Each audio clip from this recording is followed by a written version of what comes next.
These two guys should have been born comedians, but as fate would have it, they became cops. Then, they came up with the idea of a foot race to decide whether or not to wash their hands of it all and retire. But while they were still half joking, the sound of a motorcycle suddenly roared from behind. Along with it, a hitman with some heat took a shot at Mike and then vanished. Everyone rushed over in a panic, and the bloody scene made them rush him to the hospital. Seeing his buddy in this state, Marcus was in immense pain, because in 25 years of standing side by side, they had never faced a situation this intense. During the surgery, the doctors pulled a whole 6 pieces of lead candy out of Mike, and the one who pulled the trigger was none other than that punk kid Armando. The story goes back 3 months ago at a prison in Mexico, when a riot suddenly broke out. A female warden stepped forward to talk, but was suddenly attacked with a knife, sending the whole cell block into chaos.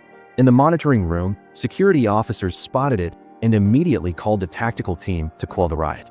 Very quickly, they got the scene under control and urgently took the female warden for emergency medical care. But just as the ambulance left the prison, a guard checking the laundry area behind was utterly shocked to find a colleague's body stuffed inside a washing machine. At the same time, the ambulance hadn't gotten far before it was blocked by a truck. And while everyone was wondering what the hell was going on, they were hit with a Molotov cocktail. Right after that, the woman on the stretcher jumped up, attacked the cops, and then coolly stepped out of the vehicle. She was Isabel, and standing before her was her son, Armando. Turns out this mother-son duo had been secretly planning a prison break. The reason she was such a ferocious badass was because she was the wife of the notorious drug lord, Benito. But 15 years ago, Benito was backstabbed by his own men and died in prison. However, before he bit the dust, he had left a large sum of money for Armando, hoping that one day the kid could start over and restore the family's honor. Afterwards, the mother and son found an old vase from the Warring States period and discovered a mysterious USB drive containing the coordinates to where the money was hidden in Miami. Along with it were pictures of those who had helped bring down Benito's empire, and among them was Mike, whom Isabel hated with the fury of 3 generations. Immediately, Armando went to the coordinates, and, with the help of a group of thugs, it wasn't long before they found a chest full of money that made everyone's eyes light up like car headlights. Armando took out a stack to pay them, but the leader, greedy as a dog, turned on him, wanting to steal the entire sum.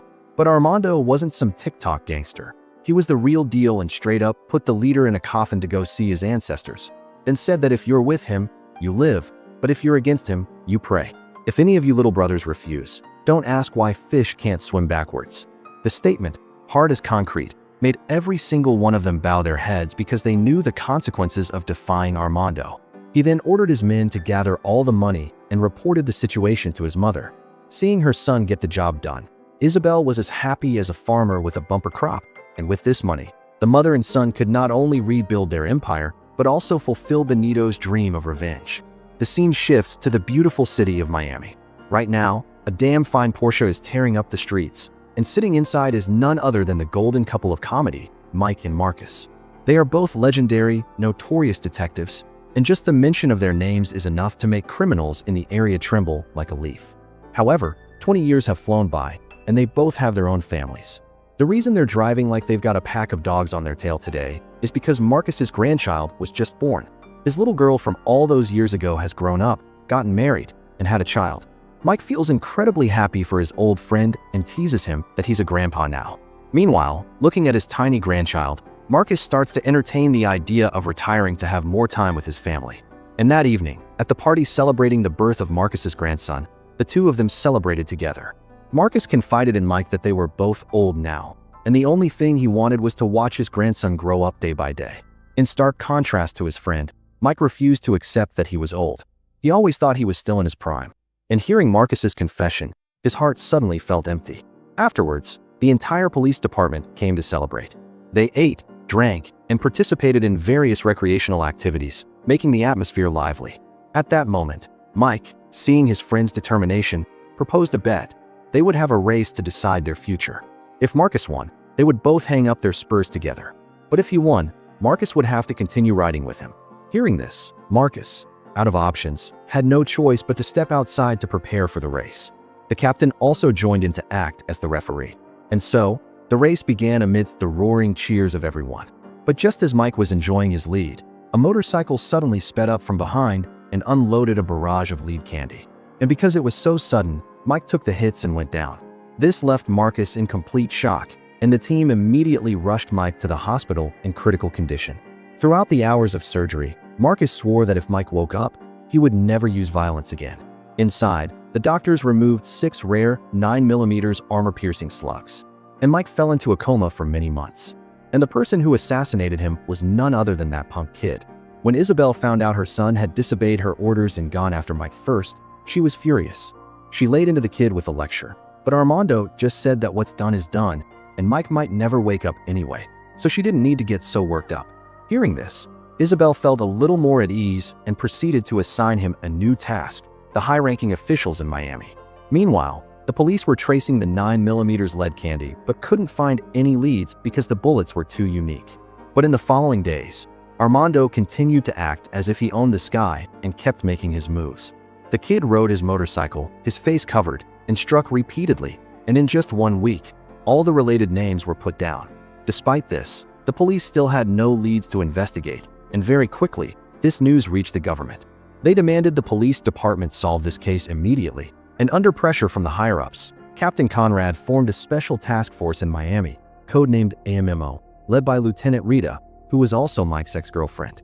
But Armando's method of execution was too clean, and besides a few pieces of lead candy left behind, there was nothing but a belt buckle. 6 months passed, and under the dedicated care of the doctors, Mike miraculously survived. He even appeared at Marcus's daughter's wedding in a wheelchair. Everyone who saw him thought he hadn't recovered, but it was actually just a joke between the two of them. In reality, Mike was back and better than ever. He laughed and said that form is temporary, but class is permanent, and everyone was overjoyed that the legend had returned. After the wedding, Mike went to Captain Conrad to ask to join the investigation.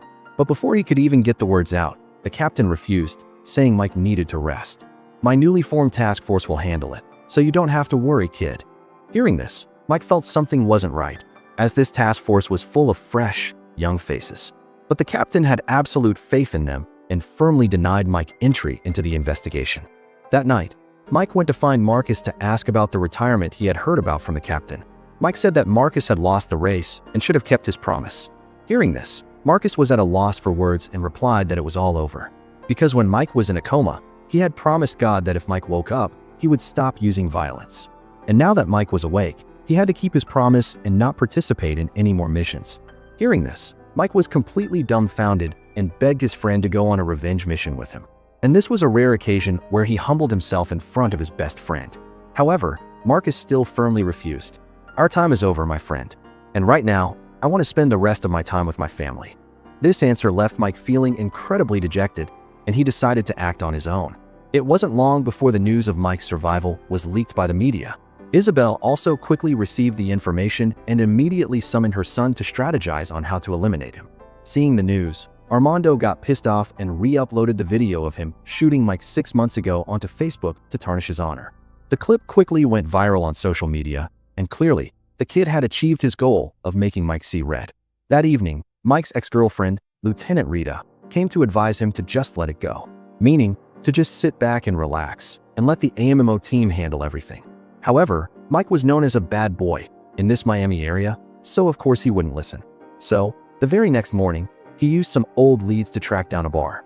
This place was actually the hideout of a small-time informant.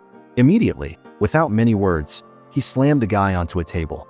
Because this informant used to be a weapons dealer, Mike raised a hammer and threatened him to reveal the manufacturer of that 9mm lead candy. Knowing that Mike was a man of his word, the informant finally coughed up the name Booker.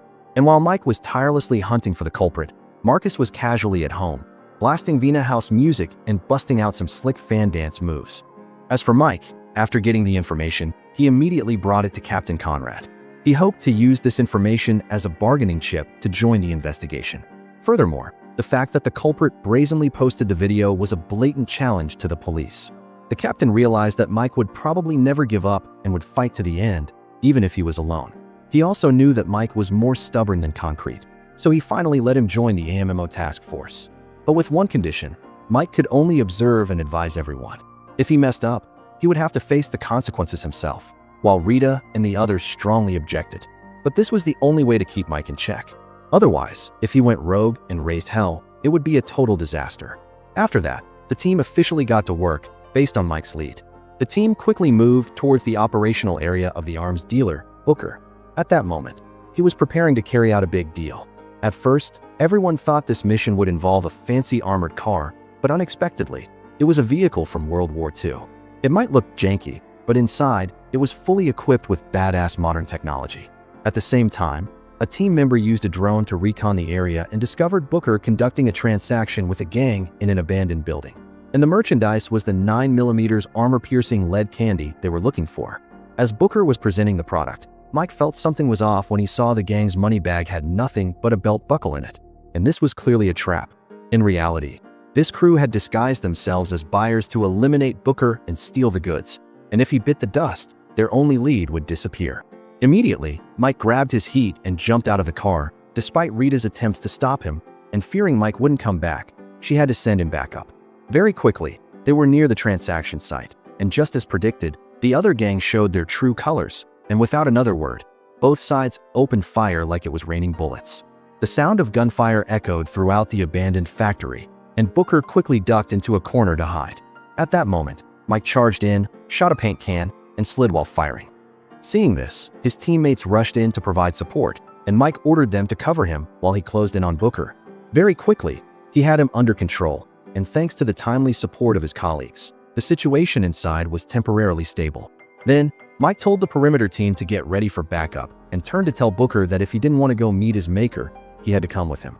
However, he took advantage of the chaos and slipped away without anyone noticing. But unexpectedly, a disaster occurred when Mike fired his gun and accidentally hit a nearby oil drum. The resulting shockwave sent the entire group flying, leaving Booker severely injured. He rushed over to ask him about the source of the lead candy, but due to his severe injuries, he kicked the bucket before he could even utter a word, and this mission was a failure. At the same time, Marcus unexpectedly received a call from an old informant named Carver. The guy said that the hitman was targeting him and that for the past while, he had felt like he was being watched. Over on the other side, Mike was getting an earful from the captain for his stupid as-a-cow actions. But while his head was throbbing, he got a call from Marcus, and after hearing him out, the two of them immediately headed to the informant Carver's place in Marcus's wife's warhorse of a car. Even though the situation was as tense as a guitar string, they didn't forget to be clowns, as Marcus conveniently stopped by a massage parlor to drop off his grandkid. After that, the two continued their journey to rescue the informant. And just as they arrived in front of the hotel, the informant's body unexpectedly fell from above onto the roof of Marcus's car. Seeing this, Mike immediately rushed upstairs and chased after the kid, Armando, who was about to escape. Mike had engaged in a bloody fight with the hitman. Although Mike was getting punched without missing a beat, he was lucky enough to get a clear look at the kid Armando's face. Realizing he was exposed, the kid tried to run, but Mike wasn't about to let him go. Marcus, seeing this, tried to intervene, but before he could do anything useful, he was met with a furious dragon kick from the kid, who then bolted. And once again, they failed. On the other side, Isabel had called her son and wanted Mike to experience suffering before she brought down the curtain. The next day, Mike went to see Captain Conrad again at the basketball court where his nephew practiced to report the incident. While they were talking, Conrad also revealed his intention to retire and advised Mike to find a new direction in life before he destroyed himself. Hearing this, they both laughed as they walked to the parking lot. But suddenly, Armando appeared from a distance. The kid could have taken out Mike, but following his mother's orders, he only targeted the captain. A bloody mess stained half of the captain's body, causing Mike to rush over, but it was too late. At the captain's solemn funeral, to them, the captain was not just a leader, but also a father figure who had guided them for the past 25 years. And his passing was a huge shock to the Miami police force. That night, Marcus returned home filled with self-blame, and his spirits hit rock bottom. To avenge the captain, he made up his mind and went to find Mike. This time, he no longer hesitated but came back and swore that he would stand by his friend until the very end to find the culprit and make him taste the dirt. On the other side, Isabel finally ordered her son to bring down the curtain. She even instructed him to say the phrase, "until there is fire," before he made his move. In the following days, the Bad Boys duo rode together again. They continued to dig deep into the case, this time starting by tracking the henchmen who used to work under Booker. However, during their operation, some internal conflict arose. Marcus completely disagreed with Mike's use of violence to solve problems because he had sworn to God. But Mike said that was the only way to tame a dog. "You just stand here and watch me demonstrate." But Marcus was still stubborn and preachy, and as a result, got punched flat on his face. All right, you do it for me, man. But right at that moment, the MMO team burst in from outside and cuffed the criminal. It turned out Marcus had been secretly coordinating with the AMMO team to speed up their revenge plan, and right after, they mapped out the victims to narrow down their common enemy. However, the number of victims was so large that it was difficult to identify any leads. At this point, a team member investigated through social media and happened to discover that 3 days before Mike was shot, a guy named Zuelo had appeared at Booker's party. Furthermore, Marcus realized Zuelo was a former student he used to coach in basketball back in the day. It's a small world. Now, he had climbed the ranks to become the second in command of the local gang leader, George. And the strange thing was, when George was assassinated, he also bit the dust, so everything was definitely connected to Zuelo. The team immediately hacked into his Facebook account and discovered that he was throwing a birthday party at a specific location the next day, and this could be their chance to get close to him and find a real killer. As predicted, Zuelo threw a massive birthday party at a nightclub.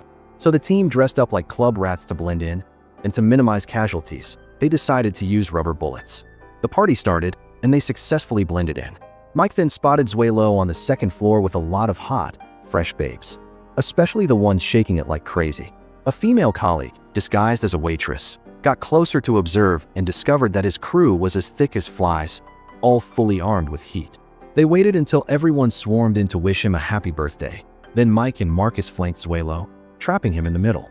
Surprise, little brother. Seeing he was screwed, Zuelo immediately climbed a pole, swung down, and ran straight for the door. Then he hopped on a motorcycle and vanished. Mike and Marcus quickly borrowed a car to chase after him. On the road, Zuelo called his crew for backup, while Mike, realizing they were about to enter their turf, unloaded a round of rubber bullets, making Zuelo fall off his bike and get a massive bump on his head. Mike quickly confiscated his phone, while Marcus playfully poked the bump, making him scream his head off. But as they were pulling Zuelo into the car, they were attacked by his henchmen. "We're screwed, my friend." However, just in the nick of time, the AMMO team arrived as backup, shaking off a few of them, and taking advantage of the chaos. The two continued their pursuit of Zuelo. Next, Marcus somehow got his hands on a grenade and gifted it to them, turning one of their cars into ashes, and then he pulled out a machine gun. The problem was, he had sworn to God not to use violence. Seeing this, Mike grinned and said this was a mission from God. He was the messenger sent to finish off those pigs. Hearing this, Marcus, out of options, decided to risk it, and thanks to that, they managed to shake off a few more guys. However, the enemies were as numerous as flies and just as persistent, so they were quickly surrounded. Out of options, Mike had to take matters into his own hands again. He drove and fired his gun with precision, while Marcus continued to use the machine gun to show them what a festival of bullets looked like. Just as they were about to catch Zuelo, a helicopter suddenly blocked their path up ahead, and inside was that punk kid Armando. He immediately aimed a grenade launcher straight down at them, forcing them to stop. The situation was extremely tense, and Armando ordered his men to drop a rope ladder to rescue Zuelo. Seeing this, Mike refused to give up, climbed onto a truck, and jumped to grab the ladder, all while Armando fired relentlessly at him. Both were then pulled into the air by the helicopter. Although Armando wanted to take out Mike, his view was blocked by Zuelo, and as a result, he ended up putting Zuelo in a coffin instead, saying, "Until there is fire." Hearing this phrase, Mike was completely bewildered, and right after, Marcus, from below, opened fire on the helicopter. Taking this opportunity, Mike let go and fell straight into the water, escaping with his life. This was the first time Armando had failed a mission, and it made him furious. Afterward, Mike took Zuelo's phone to his colleagues and asked them to crack the password. And in just a minute, they discovered that for the past 2 months, he had been in frequent contact with several unknown numbers in Mexico. So, Mike told them to try sending a message to each number with the content "Until there is fire," and he would investigate further himself. And after some digging, he was surprised to find the name Isabel in the international prison records. It clearly stated that she was arrested in November 1995, and in March of the following year, she gave birth to a child in the facility. And based on the timeline, that child's age perfectly matched the current age of the hitman. At that exact moment, Zuelo's phone received a message with the words, "Hello, Mike." Seeing this, he was completely shocked, and Marcus, seeing his friend's worry, asked, "What's wrong?" Mike, confused as an owl, said, "That hitman is my son, man." Hearing this, Marcus was even more confused than Mike. After that, Mike revealed a secret that had been buried for a long time. 25 years ago, before he partnered up with Marcus, The captain had chosen him to go undercover in the drug cartel of the kingpin Benito. And thanks to his comedic instincts, Mike quickly won Benito's trust and was assigned to be the personal driver for his wife, Isabel. At first, it was just an employee-boss relationship, but when you put fire near straw, it's bound to catch, and the two of them developed feelings for each other. They even swore to run away together. But unfortunately, a large-scale raid was launched at that time. He had to choose between two options. 1, help her escape, and 2, do his duty. In the end, he thought of his comrades and the fact that Isabel was, at her core, a wicked woman. So he took down her husband's gang and sent her to prison. Marcus, hearing this, was still skeptical about how Mike could be sure the hitman was his biological son. But Mike revealed that Benito was sterile, and upon hearing this, Marcus couldn't argue.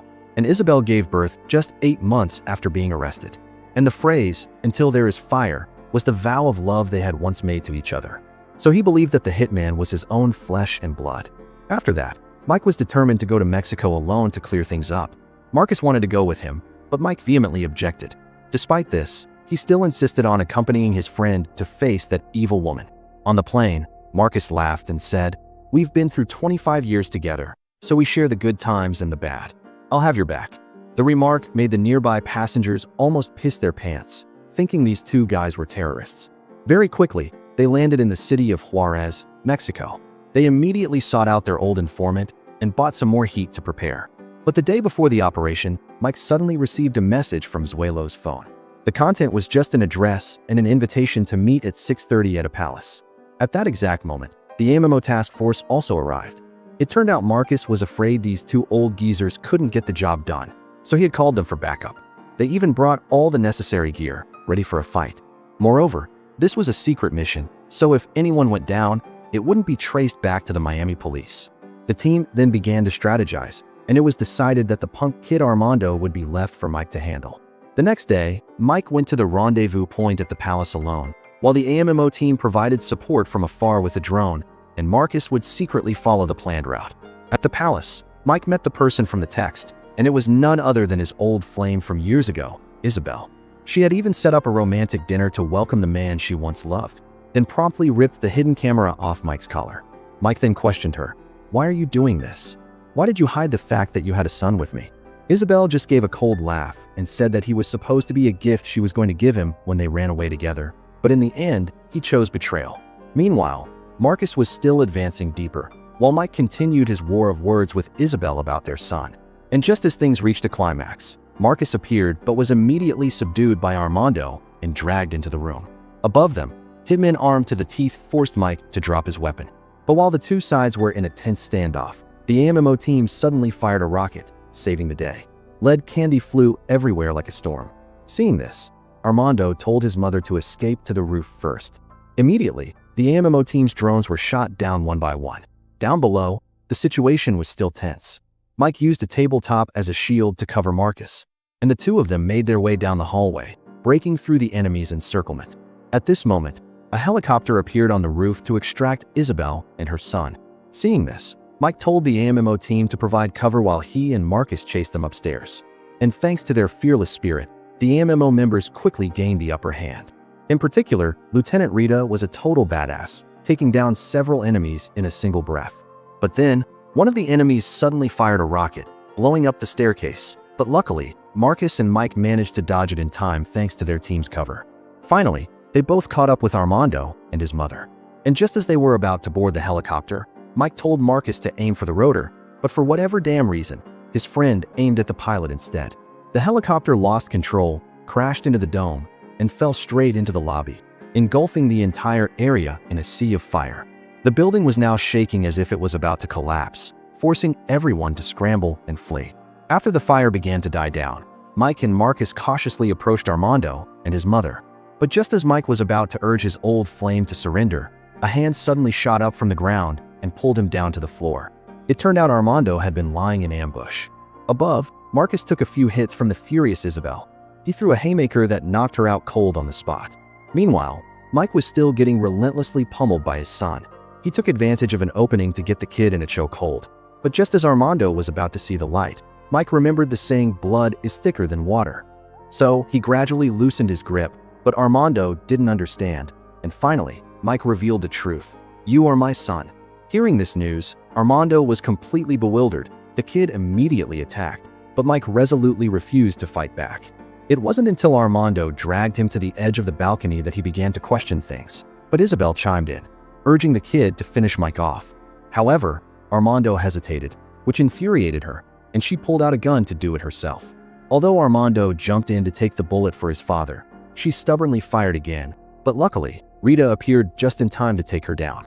At that moment, another explosion erupted, causing Marcus to lose his footing and fall. Mike tried to pull his friend up but was powerless, but fortunately, Armando appeared in time to help his father. After that, they all helped each other escape before the building collapsed. They quickly administered first aid to Armando's wounds and called for an ambulance. Mike held his son's hand and said, "I'm not sure if everything will be okay, but I promise I will always be by your side." At the end of the movie, after some time, Lieutenant Rita has been promoted to captain, while Mike becomes the new chief of police, and Marcus has completely given up on retiring and now leads the AMMO task force. Mike even takes on the extra job of babysitting for his friend Marcus so that he and his wife can have time for a vacation to rekindle their romance. In the final scene, Mike visits his son in prison. He offers his son a chance to atone for his mistakes on a new case because, after all, he was just a victim. Hearing this, Armando is incredibly moved and nods in agreement.